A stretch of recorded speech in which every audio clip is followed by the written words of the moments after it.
GoSports ukážem vám, kde nachádza jednotka airbagov. Na to by demontovať potrebujeme dať dole tento kryt. Tam sa používa normálne nejaký Torex. Je tam Torex na 15.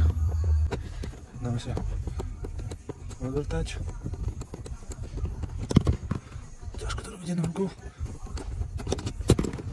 Dobre.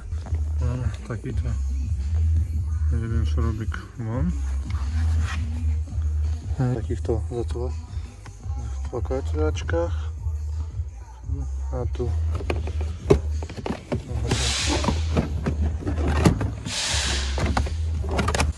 dobre, a tu tam ďaleko vidíme túto našu jednotku. To isté bude potrebné urobiť asi aj z opačnej strany. Šroby jeden a druhý.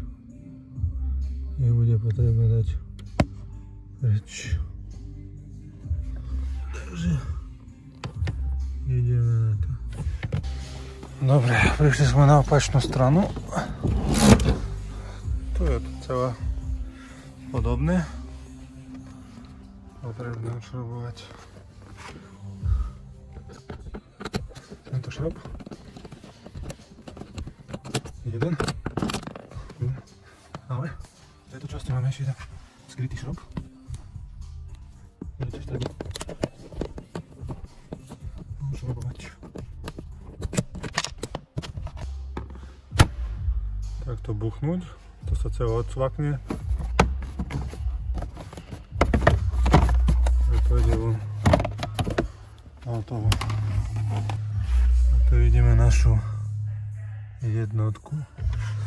Takže bude potrebné teraz dať tento kus plastu von. Jak sa to robí? Tu máme také tlačidlovko. Takže tento plast normálne treba si proste len odsvaknúť takto. Pum. A ďalej už tento kus plastu dať takto hore. Dobre, je to von, ako vidíte tu také plechové plasty a treba ho dať hore a normálne vyťahnuť. A tu už vidíme našu jednotku. Je to takto, tento plast posúvame doprava, toto stlačíme, ten žltý, takto za celkočku a bum, ide to von. A hotovo. A náš konektor je tejto riadiacej jednotky odpojený a teraz môžeme to celé odšrobovať. Je tam desina, kľúč. Takže dáme tam desinku, kľúčik a ideme lepšie používať taký kľúč. Takže idem tu odmontovať všetky 3 šroby, všetky 3 matice, ktoré tam máme.